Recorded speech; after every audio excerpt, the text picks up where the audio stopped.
यस्य स्वयं स्वभावाप्ति रभावे कृत्स्नकर्मणः तस्मै संज्ञानरूपाय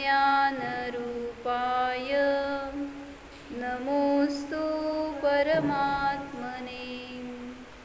योग्योपादानयोगेन दृशदस्वर्णतामतां द्रव्यादिस्वादिसम्पत्ता वात्मनोऽप्यात्मतामतां वरं व्रतैः पदं दैवं नाव्रतैर्बतनारकम् छायातपस्थयोर्भेदः प्रतिपालयतोर्महान् यत्र भावः शिवं दत्ते द्यौकियद्दूरवर्तिनि यो नयत्याशु गव्यूतिं क्रोशार्धे किं ससीदति।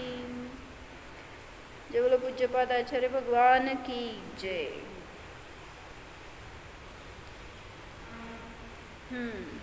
राहू दे, बसा चला। काय सांगितलं अर्थ?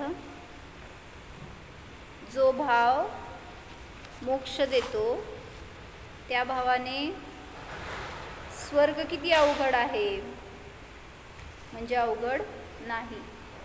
जो भाव, बसा भाभी, म्हणजे काय सांगायचं आहे आपल्याला? कुठं जायचं आहे? घरी जायचं आहे। कुठं जायचं आहे भाभीजी? मोक्षाला जायचं आहे। घर, आपलं घरच मोक्ष आहे। काय रुपाली बेन? म्हणजे आपल्याला आपलं एम कसं असावं? उत्कृष्ट। म्हणून सांगतायत तिथं की आपण आपलं ध्येयच निकृष्ट ठेवतोय। कुठं जायचं आहे? घरी जायचं आहे, माहेरी जायचं आहे, सासरी जायचं आहे, हे ध्येय ठेवतो म्हणल्यावर फिरत राहतो संसारामध्ये। बरं मला सांगा, जाऊ दे पूर्वा, कुठंपर्यंत मोक्षाला जायचं तर किती अंतर आहे आणि स्वर्गाला जायचं तर किती अंतर आहे? हो माहीत आहे?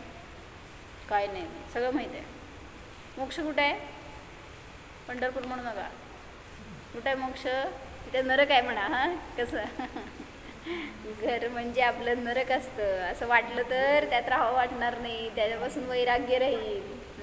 म्हणून म्हटलं, एकदा सांगितलं होतं की आपल्या घराला नाव ठेवा म्हणतात नरकावास, म्हणजे कधी जावं वाटत नाही अशा ठिकाणी, रमावं वाटत नाही। राहावं लागतं ती आपली गोष्ट वेगळी, पण रमत नाही मग जीव अशा ठिकाणी। तर मोक्ष कुठं आहे आणि स्वर्ग कुठं आहे? हो किती अंतर? मोक्षाला जायचं तर किती अंतर क्रॉस करावं लागतंय आणि स्वर्गाला जायचं तर किती अंतर? हां, अंतर सांगा की।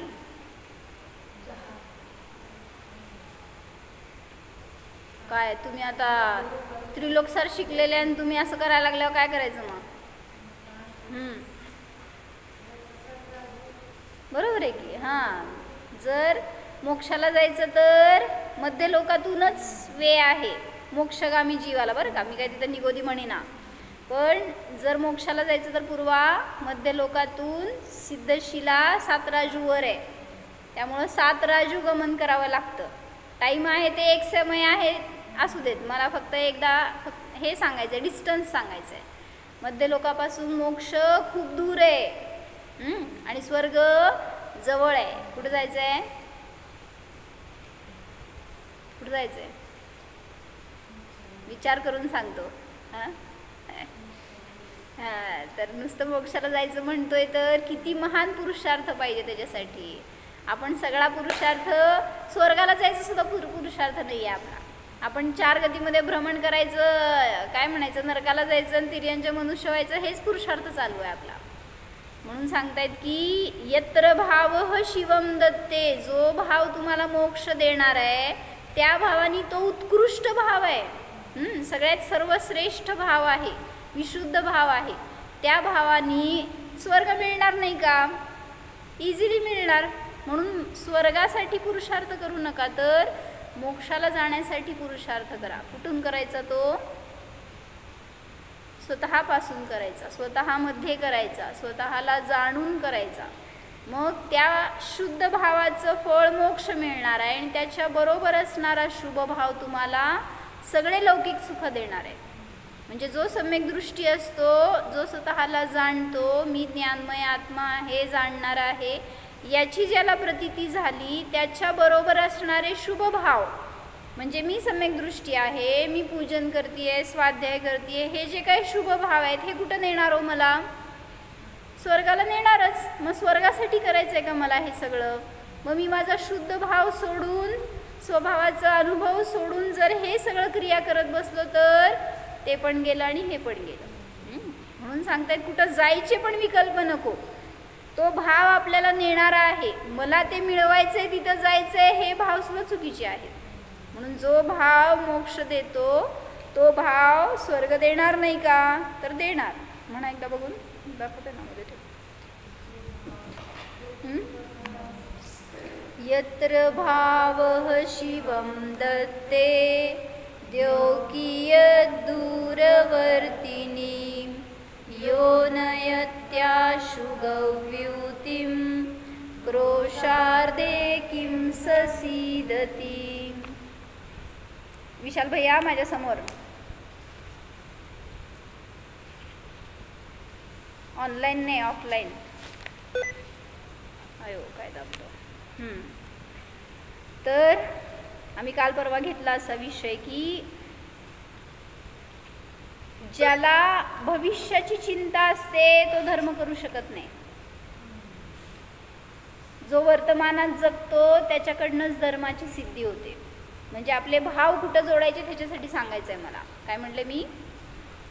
जर भविष्याची चिंता करणार की कुठं जाणार आहे, कसं होणार आहे, किंवा ह्याचं फळ आपल्याला काय मिळणार आहे, आकुलता करणार, भविष्याची चिंता करणार तर आकुलता होणार. आणि जो वर्तमानात जगणार तर त्याला नियमाने सुखाचा, आनंदाचा अनुभव येणार. म्हणून सांगतायत काय, धर्मात प्रवेश केल्यावर भविष्यात कसे होईल ही चिंता करू नका, कारण तुमच्या भविष्याची रक्षा पूर्वा कोण करतं? तुमचा धर्म, तुमचे भाव करतात. वर्तमानापासून सगळ्या पूर्ण पुढच्या पर्यायांमध्ये असा त्याचा उदय येऊ देणार नाही, म्हणजे त्याची वेदना होऊ देणार नाही धर्म, जर आपल्यामध्ये खरा प्रगट झाला तर. त्याची रक्षा जो धर्म करेल त्याची रक्षा त्याचे पुण्यच करेल. म्हणून विशुद्ध भावपूर्वक धर्म करा. यत्र भावः शिवं दत्ते. तुमचा भाव जर स्वतःशी जोडलेला असणार, जर आत्म्याचा अनुभव करत असणारा तो निर्मल परिणाम असेल तर नियमाने त्या भावाचं फळ पुण्याचा बंध होतो, पुण्याने तुमची रक्षा होते. कशी झाली रक्षा सांगा? आता बाहेर पडला असता तर भिजला असता. धर्म केला ना पाऊस थांबणारच, तुम्ही भिजणार नाहीच.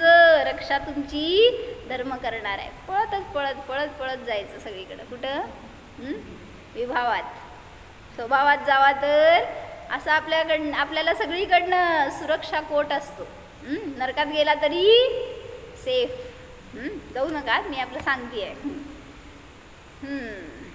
तर मागच्या श्लोकामध्ये आपल्याला व्रताविषयी प्रेरणा दिली होती की जो व्रत करतो तो सुखात राहतो आणि अव्रताच्या परिणामाने नियमाने दुःख भोगावं लागतं. मग इथं सांगतायत की जर समजा कोणी लहान मुलं असतील, आपलं बघून ते काय करतात, तुम्ही करत असाल तर तुम्ही करणाऱ्या व्रताचं पालन बघून त्यांना भाव होतात. काय, मला पण घ्यायचं आहे, मी पण करणार. तुम्ही काय करता हो? समजा तुम्ही उपवास केला, एकासन केला, वॉट एव्हर तुम्ही काय नियम घेतला असाल एखादा, त्यांना कळालं तर त्यांची इच्छा असते की मी पण करणार. तुम्ही काय करता? जसं आता पंढरपूरमध्ये सगळ्यांनी तीन एक उपवास केले. काय? रत्रैल्याचे, रत्नत्रयाचे. किती अशी रेंज होती सगळ्या छोट्या मुलांपासून मोठ्या मुलांपर्यंत. काय केलं हो तुम्ही? अनुमोदना केली का पाय ओढले ते सांगा. खरं खरं. पहिल्यांदा नको म्हणलो, दुसऱ्यांदा ढकललो. कसं? मग तिथं सांगायचंय त्यांना धर्माबद्दल जास्त ज्ञान नाही आहे, पण तरीसुद्धा आपण जर त्यांना सपोर्ट करणार ना तर ते त्यांच्या धर्मवृद्धीमध्ये कारण ठरतं. म्हणजे पडणार नाही तोपर्यंत पोहता येणार नाही, पण एकदा पडलं तर शिकणारच. असं तर नाही की गटांगळ्या खात खाली जाणार, असं तर नाही आहे. हातपाय तर मारणारच, म्हणजे मारले होते आम्ही पण जेव्हा ढकललं विहिरीमध्ये. येत नाही म्हणून लांब बसलो होतो, पण मागच्यांनी ढकलून आत टाकलं आणि मग हातपाय मारायशिवाय काय काढायचं का, दुसरा इलाजच नव्हता. म्हणजे असं आहे, धर्मात सुद्धा एकदा प्रवेश करा तर शिकतोच, त्याला त्याचा आनंद येतोच, त्यासाठी सांगितलं. लहान मुलांना मोठ्यांच्या क्रिया पाहून नियम संयमाचे भाव होतात, त्या निरागस भावांना आधार द्यायला हवा. म्हणजे त्यांनी जर एकदा इच्छा केली की मला हे करायचं आहे, त्या समयाला जर तुम्ही त्यांना रोखणार, विरोध करणार, त्याचं फळ वाईट सांगणार, भविष्यात कधीच ते पुरुषार्थ करणार नाही, किंवा तसा श्रद्धान नाही राहणार त्यांचं, नको ह्याच्यानी वाईट होणार. म्हणजे काय केलं आपण, स्वतःहून त्यांना मोक्षमार्गापासून दूर केलं. म्हणून सांगितलं की त्याच त्यांच्या तयारीने जे काय त्यांचे भाव झाले ना, मला पण करायचं आहे, त्याच भावनेंनी कदाचित ते भविष्यात मोक्षमार्गस्थ होतील व मोक्षस्थ देखील होतील. म्हणजे प्रवेश एकदा करावा लागतो, त्याच्यानंतर कार्य होत जातं. म्हणजे त्याच्यात आवड निर्माण झाली तर स्वाध्याय करणार, त्यापूर्वक ध्यान करणार, स्वतःचा अनुभव करणार. मग कोण त्यांना दुःखी करू शकणार आहे जगात? जो आत्म्याचा अनुभव करतो त्याला जगात कोणीही दुःखी करू शकत नाही. त्या लहानग्यांची अनुमोदना करा, त्यांचे स्थितीकरण करा, त्यांना मार्गदर्शन करा, कारण त्यांच्या या विशुद्ध भावाने त्यांना आज मोक्ष मिळाला नाही तरी स्वर्ग तरी अवश्य मिळेल. आपल्या पोरांना कुठल्या गतीला पाठवायचं आहे? मोक्षाला पाठवायचं आहे. तुम्ही इथं बसा आणि तिथं ते मोक्षाला जाणार. कसं होणार? संस्कार तर सगळे मोहाचे करतोय.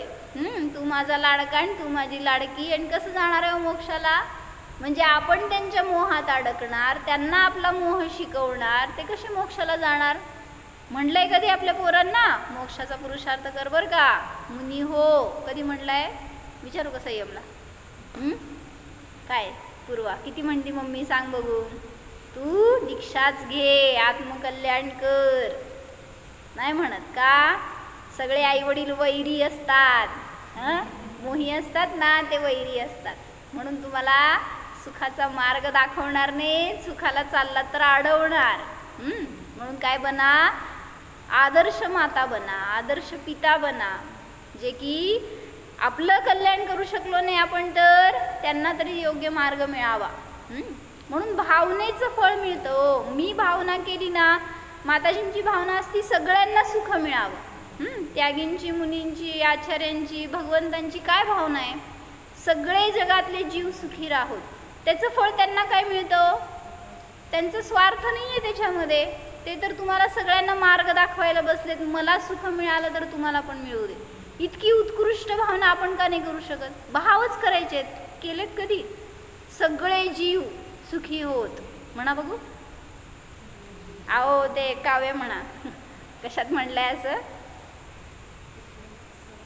सुखी रहे सब जीव जगत के, कोई कभी ना घबराए, अभिमान छोड़ जग नित्य नये मंगल गाए. काय अवघड आहे म्हणायला आपल्याला, करायला भावना. किंवा प्रेम भाव हो सब जीवों से, गुणी जनों में हर्ष प्रभो, करुणा स्रोत बहे दुखियों पर, दुर्जन में मध्यस्थ विभो. किती सुंदर आहे. फक्त हे 4 भावना रोज करायच्या. काय करायच्या? प्रेम भाव हो सब जीवों से, म्हणजे काय म्हणायचं आहे? सगळे जीव समान आहेत ना, त्यांना जीव पाहणं हेच त्यांच्याविषयी प्रेम आहे. आपण त्यांना भेद करतो, हे लहान ते मोठा, ते किडा ते चांगला नाही किळस, हे सगळं काल परवा बघितलं ना आपण.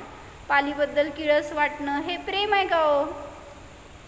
प्रेम म्हणजे घेऊन कुरवाळणार नाही आहे तुम्ही त्यांना, फक्त त्यांच्यातला जीव समजणं हेच त्यांच्याविषयी आपली सजगता आहे, तो आपला प्रेमभाव आहे त्यांच्याविषयी. म्हणजे जसं मला दुःख नको आहे तसं त्यांना पण नको आहे, ही भावना कळाली तर आपण जिंकलं. आणि तेवढंच करायचं आहे तर मुनिदक्षा सुद्धा होते, ते पण अवघड नाही. मग एक इन्सिडन्स सांगितलं होतं बरं का, म्हणजे एक प्रश्न विचारते त्याचं उत्तर द्या मला. संसारात काय सगळे जे कोण माझ्यासमोर आहेत ते, संसारात शांती कुठं आहे किंवा संसारात सुख कुठं आहे? आमच्या घरी म्हणू नका, पूर्वा पुण्यात. कोण आहे ते?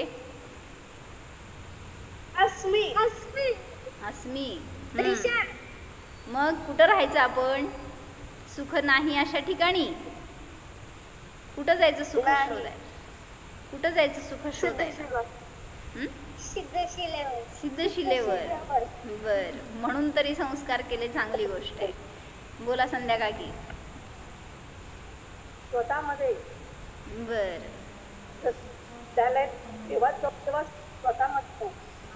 संसारात सुख कुठं आहे? संसारात तर कुठेच सुख नाही. एक व्ह्यू आहे ह्याच्यामध्ये बरं का, मी विचारतीये ना, ह्याच्या मागे एक व्ह्यू बघा. 2 जीव आहेत.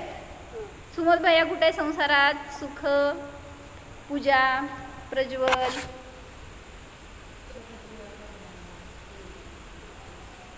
स्नेहलताई, संसारात सुख कुठं आहे? एकच उत्तर पाहिजे मला. असं आपण कधी बघितलेलं नाही. हां, सुख पाहिजे मला, सुख.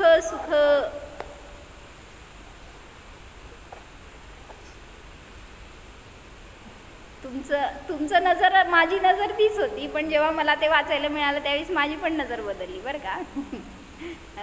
संसारात सुख कुठं आहे? पहिलं उत्तर हे सांगितलं, कुठंच नाही आहे, कारण संसार हे दुःखाचं घर म्हणलं जातं. दुसरं व्ह्यू आहे, संसारात सर्वत्र सुख आहे का नाही हो? आता तुम्ही त्या लौकिक सुखाकडे जाऊ नका. म्हणजे कुठून मोक्ष नाही आहे हो? संसार इन द सेन्स तुमचं आता कुठं आहे? 2.5 द्वीप, तेवढ्याच ठिकाणी मनुष्य जाऊ शकतोय. मग त्या 2.5 द्वीपामध्ये स्वतःचा आत्मानुभव कुठं नाही आहे? सर्वत्र आहे, म्हणजे सुख सर्वत्र आहे, शांती सर्वत्र आहे. म्हणून म्हटलं संसारात शांती आहे की नाही? संसारातच राहताय तुम्ही जोपर्यंत मोक्षाला जात नाही तोपर्यंत. मग ज्यांनी कोणी पुरुषार्थ केला तो संसारात राहूनच केलाय, त्यांना मिळाली नाही का हो शांती? मग तुम्हाला का नाही मिळत आहे? तुम्ही पाहताय कुठं? मोक्षात. म्हणून मोक्षातच शांती असं वाटतंय. ॲक्च्युली सुरुवात इथून होणार आहे आणि शेवट पण इथंच होणार आहे संसाराचा. त्यामुळं त्या संसारात राहूनच पुरुषार्थ करावा लागणार आहे, तिथूनच तुम्ही बाहेर पडू शकणार. असंच एक इन्सिडन्स सांगितलंय बरं का.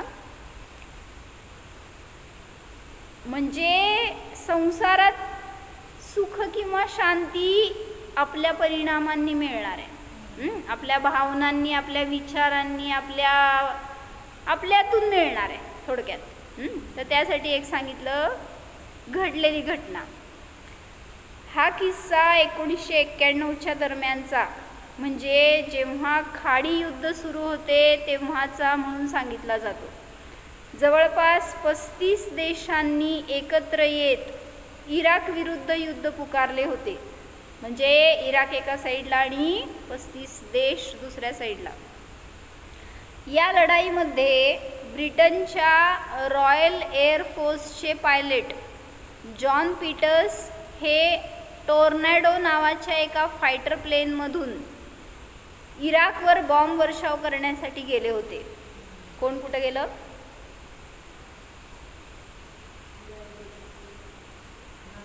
ब्रिटनचे पायलट त्या इराकवर बॉम्ब टाकण्यासाठी म्हणून एक फायटर प्लेन घेऊन गेले होते. त्यांच्यासोबत जॉन निकोल नावाचा एक नेव्हिगेटर देखील होता. म्हणजे त्या विमानात दोघंच होते आणि ते बॉम्बस्फोट करण्यासाठी म्हणून इराकवर गेले होते. त्यांच्या विमानात काहीतरी तांत्रिक घोटाळा झाला आणि ते बॉम्ब वर्षाव करू शकले नाही. प्रयत्न अनेक केले पण अपयशी ठरत असल्यामुळे त्यांनी परतीची वाट धरली. इथं थांबून उपयोग नाही आहे, कारण ते गेले होते ते परप्रांतामध्ये आणि तिथं ते बॉम्बस्फोट करणार होते पण करू शकले नाहीत. म्हटल्यावर त्यांनी आपली डायरेक्शन चेंज केली आणि लवकरात लवकर त्यांना आपल्या एरियामध्ये यायचं होतं. पण तेवढ्यातच इराकच्या एका मिसाईलने टोर्नॅडोचा वेध घेतला. टोर्नॅडो इन द सेन्स त्यांचं विमानाचं नाव होतं, ते त्या फायटर प्लेनचं नाव होतं. आणि त्यांनी त्या टोर्नॅडोला मारलं. मिसाईल शूट केली तर ते काय म्हणायचं, त्याला आग लागली. आणि मग आता ते समजलं त्यांना की ह्याच्यामध्ये आपण जगू शकणार नाही आहे. तर टोर्नॅडो हवेत गटांगळ्या खात जमिनीच्या दिशेने निघाले. तेव्हा दोन्ही पायलटनी पॅराशूटच्या सहाय्याने विमानातून उड्या घेतल्या. कुठल्या एरियावर होते? इराक. उड्या ठोकणं मस्ट होतं, नाहीतर जळून मेले असते तिथल्या तिथं. पॅराशूटच्या सहाय्याने विमानातून उड्या घेतल्या पण ते नेमके इराकच्या युद्धक्षेत्रामध्येच जाऊन पडले. कुठं पडणार, कारण त्याच्यावरच त्यांना बॉम्बस्फोट करायचा होता. त्यामुळे त्याच्यावरून जात असताना त्या विमानातून बाहेर पडले तर तिथंच बरोबर. म्हणजे जरासं डोळ्यासमोर येतं का, जेव्हा मी वाचलं त्यावेळेस असं मला ते समोर आलं होतं की ते दोघं खाली पडले आणि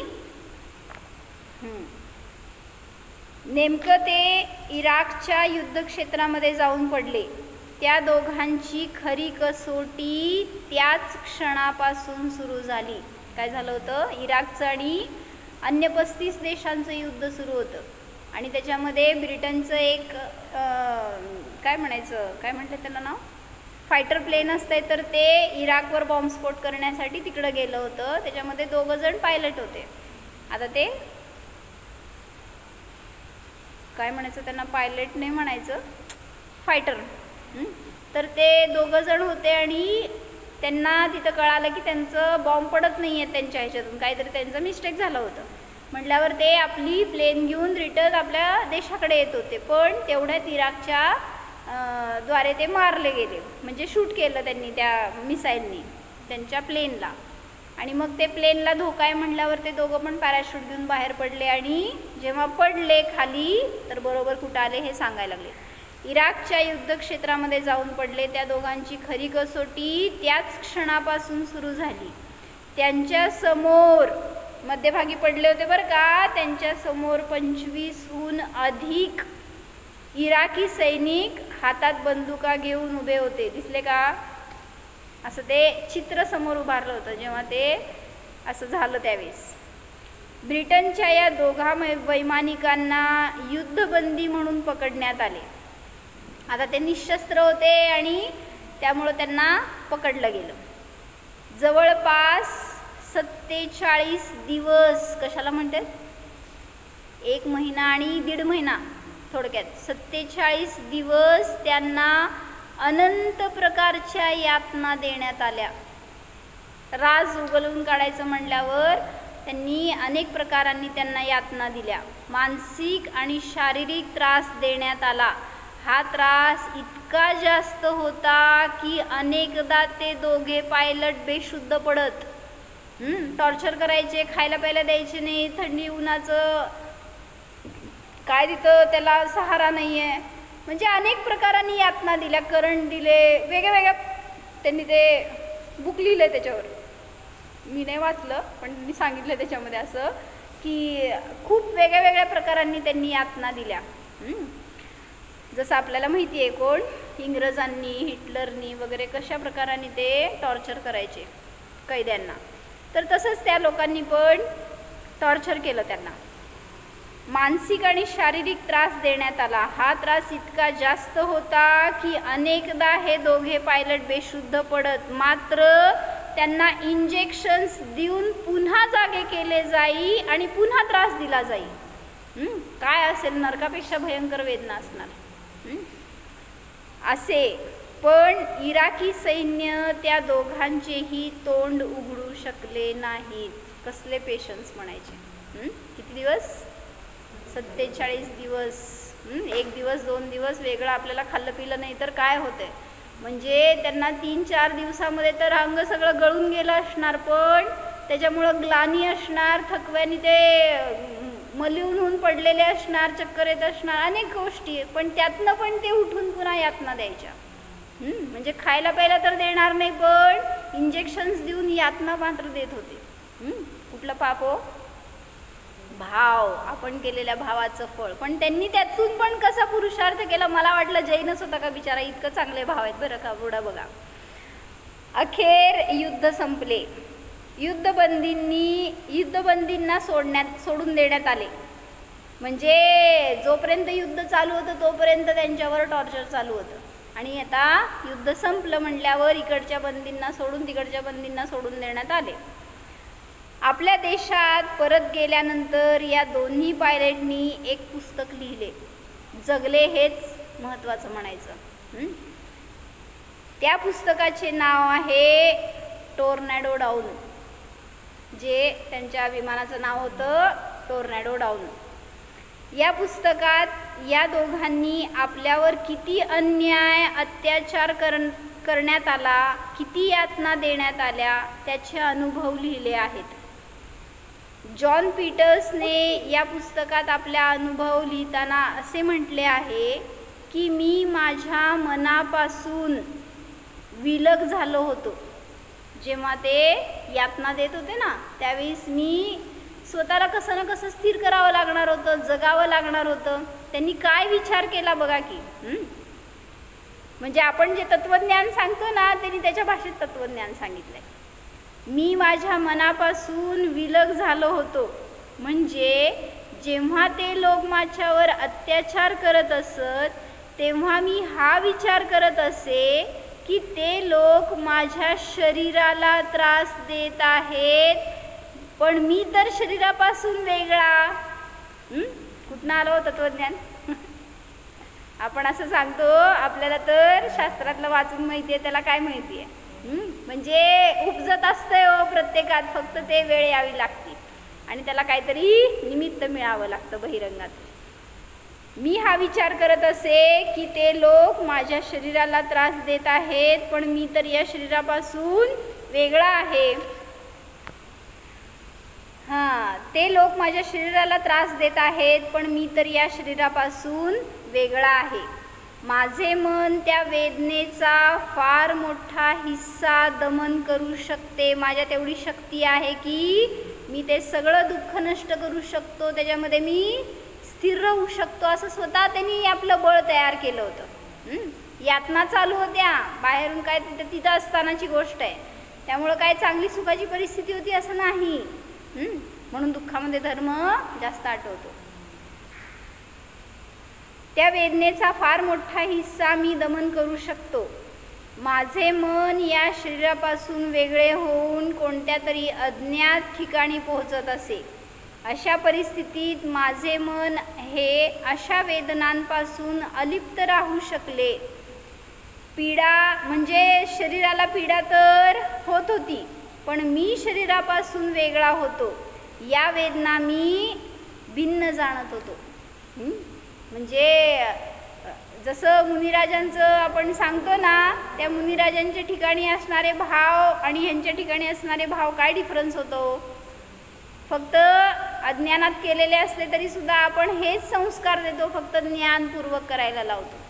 पण म्हणायचं आहे की शेवटी तिथं आठवलं, त्याच्या निमित्तात त्याच भावांनी त्याला बळ आलं आणि तो जगला तिथं. म्हणजे शेवटी आपल्याला पण सांगायचं, संसारामध्ये अशीच परिस्थिती आपल्यावर पण आहे. फक्त कोण बॉम्ब टाकणार नाही आहे, कोण बंदुका टाळणार नाही आहे, कोणी यातना देणार नाही आहे, पण जे काही कर्मांचे उदय आहेत ते हेच कार्य करतायत. प्रत्येक समयाला प्रत्येकाचे उदय भिन्न, यातना भिन्न, प्रत्येकाचं कार्य भिन्न भिन्न दिसून येते आपल्यावर. मग त्यावेळेस आपण काय करायचो? जाऊन भेटायचं का त्याला? त्याच्यापेक्षा सुद्धा उत्कृष्ट आपल्याकडं गुरु आहेत, देव आहेत, शास्त्र आहेत. तर त्यात पण तेच सांगितलं. म्हणून विचारांमध्ये अजब प्रकारची शक्ती असते, हे जॉन पीटर्सच्या या अनुभवावरून लक्षात येऊ शकते. म्हणजे जे काय तुम्हाला सुख भोगायचं तरी तुमच्या भावनेतूनच भोगणार आहे, दुःख भोगायचं तरी बाहेर दुःख होतं का सुख होतं त्याच्याजवळ? संसारात दुःख आहे का सुख आहे? दोन्ही आहे. पंडितजी, संसारात काय आहे? सुख आहे का दुःख आहे? आपण जसं बघतो तसं आहे, आपण काय पाहतो ते आहे. म्हणून सांगितलं त्यांनी, शांती कुठं आहे? सर्वत्र आहे. फक्त मी तिथं शांतीचा अनुभव करायला पाहिजे. तर घरात राहावा, दारात राहावा, पुण्यात राहावा, नाहीतर कुठे मशनात राहावा, कुठेही गेलो तरी सुद्धा शांती आपल्यामध्ये आहे. म्हणून त्याचा अनुभव करा, तर त्या विचारातली शक्ती आपल्याला जगायला मदत करते.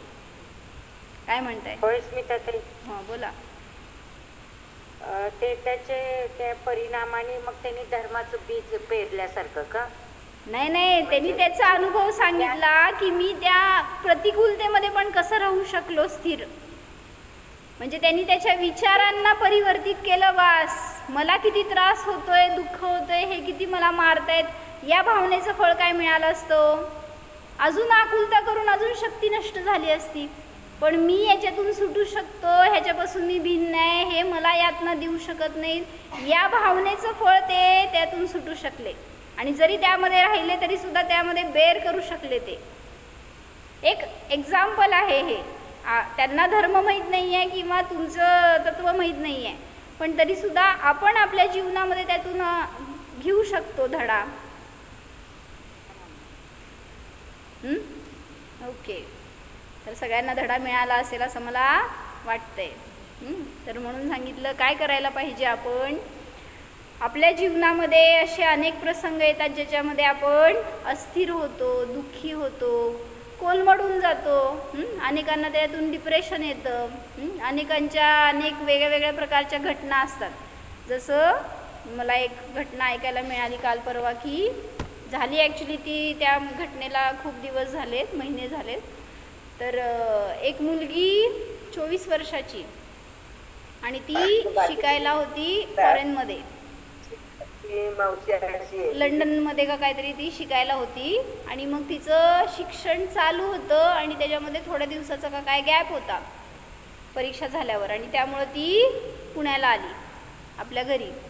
आणि आल्यावर काय झालं की सगळं नॉर्मल होतं. सगळे ती आली म्हटल्यावर तिला भेटायला आले होते. रात्रीच्या वेळेस सगळ्यांनी गप्पा मारल्या, खेळले वगैरे सगळं झालं.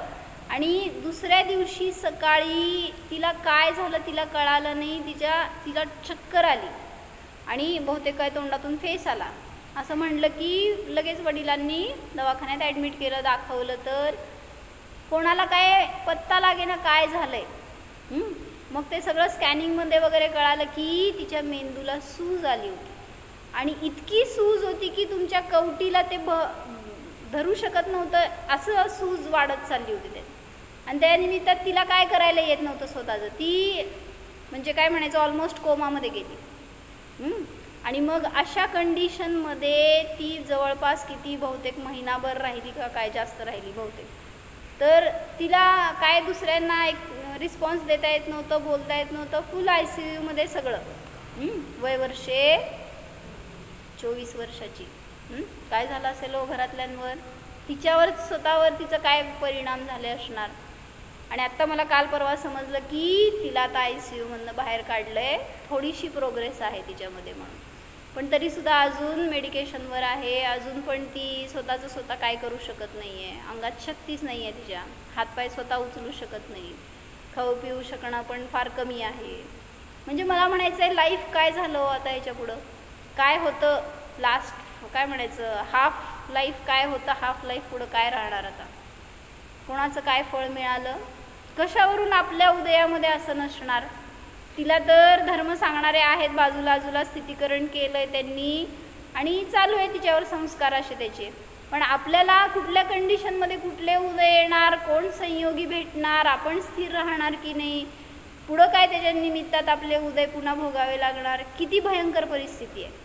म्हणजे कोणाला कुठल्याही रूपाने आजकाल कर्मांचे उदय त्रास देत आहेत.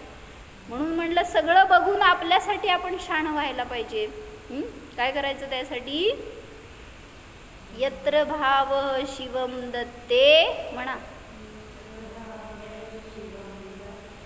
द्योकीय दूरवर्तिनी यो नयत्याशु गव्योतिं क्रोशार्दे किं ससीदती. जो भाव आपल्याला मोक्ष देऊ शकतो त्या भावाने बाकीची सगळी अनुकूलता मिळणं काय अवघड आहे का? मिळणारच. म्हणून तिथं ही याचना करत बसू नका, नवरा माझ्याशी चांगलं वागावं, पोरं माझ्याशी चांगलं वागावेत, सासू सासरे चांगले वागावेत, सगळी परिस्थिती अनुकूल राहावी. काय काय म्हणून बदलणार? कोणाकोणाकडनं अपेक्षा करणार? म्हणून तुम्हाला करायचं काय आहे? बाहेर पुरुषार्थ करायचं नाही आहे, बाहेरच्यांना बदलायचं नाही आहे, ते बदलणार नाहीतच. बदलायचं आहे स्वतःला, स्वतःच्या दृष्टीला, आपल्या परिणामांना. आपण हे करू शकतो, बाकी बाहेर कोणाला आपण बदलू शकत नाही. म्हणून काय करायला पाहिजे हे परवा मी एक म्हणले होते ना, ते मिळालं नव्हतं तर मला ते काव्य मिळालं बरं का. एका छोट्या मुलीने म्हणलं होतं की कसं जगायला पाहिजे आपल्याला, ते मिळालं होतं ना. लहरों से डरकर नौका पार नहीं होती, कोशिश करने वालों की कभी हार नहीं होती. असं ते मी म्हणायला ते फार छान नाही आहे बरं का. ती छान, ही छोटी मुलगी एवढं छान म्हणली आहे ना, म्हणजे मी ते बघितलेल्या क्षणी तिच्यावर इम्प्रेस झाले होते आणि ते एकदम भावपूर्ण वाटलं तिच्या बोलण्यातलं ते मला. आणि असं तिचं एक ॲटिट्यूड बोलायचं वगैरे चांगलं आहे, तुम्हाला बघायला मिळालं तर बघा. लहरों से डरकर नौका पार नहीं होती, कोशिश करने वालों की कभी हार नहीं होती, असं ती म्हणत होती. नन्ही चींटी जब दाना लेकर चलती है, चढ़ती दीवारों पर 100 बार फिसलती है, मन का विश्वास रगों में साहस भरता है, चढ़कर गिरना गिरकर चढ़ना न अखरता है, आखिर उसकी मेहनत बेकार नहीं होती, कोशिश करने वालों की हार नहीं होती. डुबकी समजलं नाही याचा अर्थ? म्हणजे त्या मुंगीवरून तुम्हाला बोध द्यायला लागलेत की ती काय करते आणि आपण काय करतोय, काय करायला पाहिजे. डुबकिया सिंधु में गोताखोर लगाता है, जा जाकर खाली हाथ लौट कर आता है, मिलते नहीं सहज ही मोती गहरे पानी में, बढ़ता दुगना उत्साह इसी हैरानी में. अजून का मिळालं नाही म्हणून तो अजून डुबकी मारतो, अजून वर येतो जातो, ह्याच्या निमित्तात त्याला यश मिळणार आहे. मुट्ठी उसकी खाली हर बार नहीं होती, कोशिश करने वालों की कभी हार नहीं होती. असफलता एक चुनौती है, इसे स्वीकार करो, क्या कमी रह गई देखो और सुधार करो. जब तक न सफल हो नींद चैन को त्यागो तुम, संघर्ष का मैदान छोड़ मत भागो तुम, कुछ किए बिना ही जय जयकार नहीं होती, कोशिश करने वालों की कभी हार नहीं होती. काय म्हणते पूर्वा?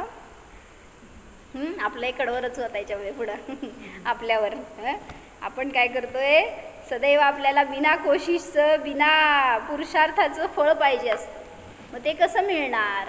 उलट तुम्ही जे धर्मात प्रवेश केल्यावर असफलता मिळणार नाही, त्यात स्थिर व्हा, दृढ व्हा आणि पुढचं पाऊल टाका, मागं सरकू नका. जसं उपवास केल्यावर त्रास होतो का नाही हो? खूप त्रास होतो ना. का होतो सांगा बघू? पंडितजी उपवास करता काय? उपवास करता काय? कशाचे नाही हो, उपवास करता का असं विचारते. मग उपवास केल्यावर त्रास होतो का नाही शरीरामध्ये? मग त्रास झाल्यावर काय करायचं? बास, ह्याच्या पुढे मी उपवास करणार नाही. काय झालं? मागं सरकलो का नाही? मग काय करायचं? कोशिश करने वालों की कभी हार नहीं होती. ते आपली निर्जरा असते, त्याच्यामध्ये कर्मांचे उदय यायला लागले तर त्रास देऊनच जाणार असतात. तुम्ही स्थिर राहिलात तर पुढच्या उपवासाला तुम्हाला खूप कमी त्रास होणार. त्याच्या पुढं तर न्यूट्रल. म्हणजे म्हणायचंय शेवटी संसारातल्या सगळ्या संकटात तुम्ही स्थिर राहू शकता. मग धर्मक्रियांमध्ये का नाही करत आपण असं? धर्माच्या मध्ये पण असा पुरुषार्थ आपला जर इच्छापूर्वक भावपूर्वक असेल तर कुठलेही उदय आपल्याला त्रस्त करू शकत नाहीत. म्हणा यत्र भावः शिवं दत्ते देवकीय दूरवर्तिनी गव्युतिं क्रोशार्दे. जसं कोणी मनुष्य आहे तो आपल्या पाठीवर भार घेऊन 4 कोसपर्यंत जातोय सहजतेने शीघ्र, तर त्याला अर्ध कोस जायला काय त्रास आहे? नाही आहे. तसंच सांगितलं जो आपल्या भावनांनी मोक्ष गाठू शकतो इतकी उत्कृष्टता आहे ज्याच्या परिणामात, त्याला स्वर्ग मिळणं काय अवघड आहे का? नाही. म्हणून आपण असा पुरुषार्थ करणं आवश्यक आहे. आपलं ध्येय उत्कृष्ट असावं तर त्याच्यामध्ये बाकीच्या अनुकूलता सहज मिळतात. पण अनुकूलता मिळावी म्हणून धर्म करायचा नाही. हो.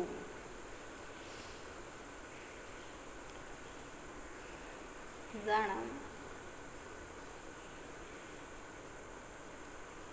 सर्व उदयांपासून भिन्न स्थिर स्वभाव जाणा. पहा या आत्म्यामध्ये वेदना नाहीतच, पीडा नाहीतच, दुःख नाही, अशांती नाही.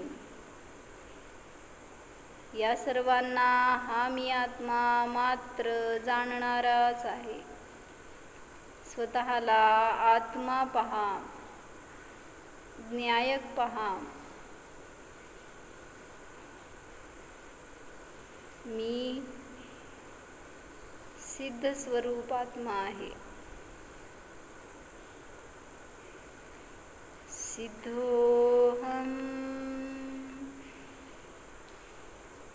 विशुद्ध स्वरूपोहम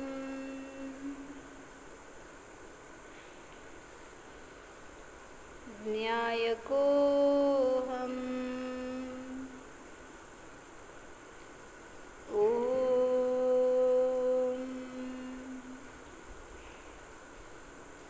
विसर्जन. नमो हरिहं.